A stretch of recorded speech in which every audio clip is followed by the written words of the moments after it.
मेरा नाम आकाश है। मैं पुणे में जॉब करता हूँ। मुझे रात में लॉन्ग ड्राइव का शौक है, लेकिन उस एक रात के बाद मैंने कसम खा ली कि मैं कभी अंधेरे में गाड़ी नहीं चलाऊंगा। ये घटना 2023 की सर्दियों की है। मुझे एक एसयूवी खरीदने का बहुत शौक था, लेकिन मेरा बजट कम था। एक दिन मुझे OLX पर एक काले रंग की एक्सयूवी दिखी।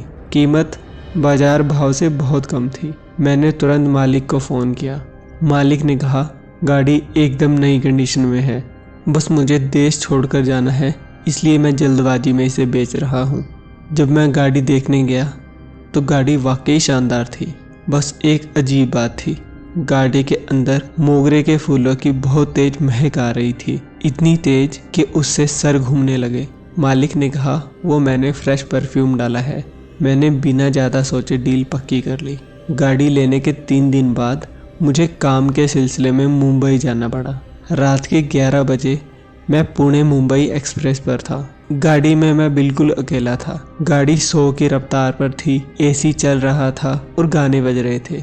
अचानक से गाड़ी का तापमान एकदम से गिर गया। बाहर ठंड थी, लेकिन गाड़ी के अंदर बर्फ जमने जैसी कड़क ठंड हो गई। मैंने AC बंद कर दिया, लेकिन फिर भी ठंड कम नहीं हुई।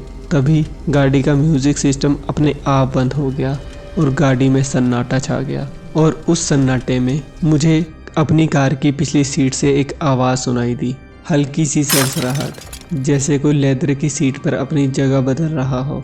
चूट चूट की आवाज़। मैंने तुरंत रियर व्यू मिरर में देखा। पीछे की सीट खाली थी। शायद मेरा वहम है, मैंने खुद को समझाया, लेकिन मेरे रोंगटे खड़े हो चुके थे। मुझे महसूस हो रहा था कि मैं अकेला नहीं हूँ।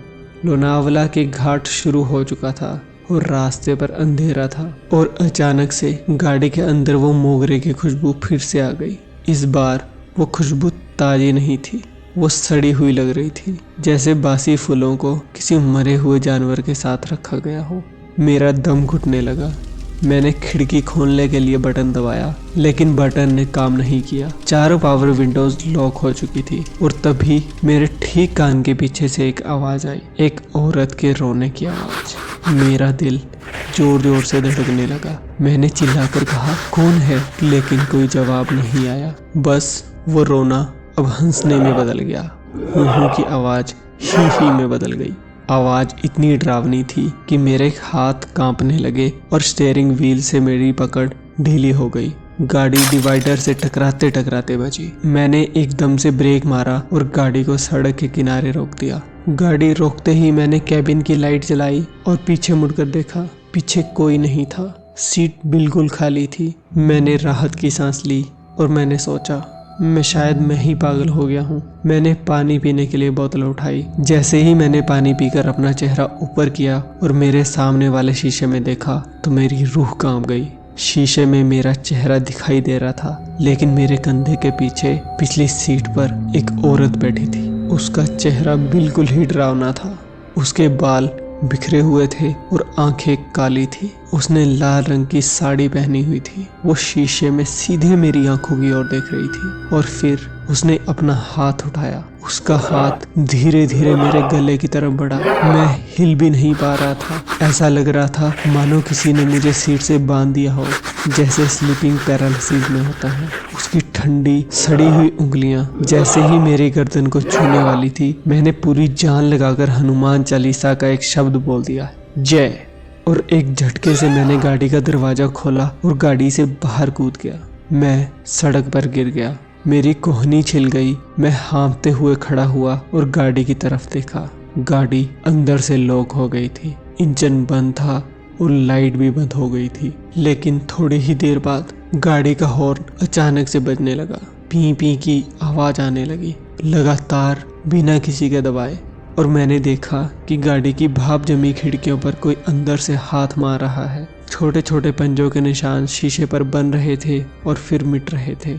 मैं वहां खड़ा नहीं रह सका। मैं उल्टे पांव भागा और पीछे आ रहे एक ट्रक को हाथ दिया। ट्रक वाले ने मुझे बिठाया। उसने पूछा, क्या हुआ साहब? मैंने कांपते हुए कहा, मेरी गाड़ी, उसमें एक भूत है। ट्रक वाले ने जब उस खड़ी हुई गाड़ी की तरफ देखा तो जो उसने कहा वो मैं कभी भूल नहीं सकता। उसने कहा, साहब यहाँ कोई गाड़ी नहीं है, सड़क बिल्कुल खाली है।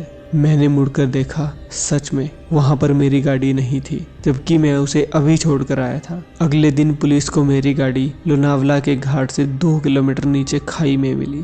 गाड़ी पूरी तरह से चकनाचूर हो चुकी थी। पुलिस ने मुझे बताया कि मैं खुशकिस्मत हूँ कि मैं बच गया, लेकिन जब उन्होंने गाड़ी की नंबर प्लेट चेक की और पुराने रिकॉर्ड्स निकाले तो एक हवलदार ने मुझे एक फाइल दिखाई। उसने कहा कि सर, आपने ये गाड़ी जिससे खरीदी है वो इसका असली मालिक नहीं था।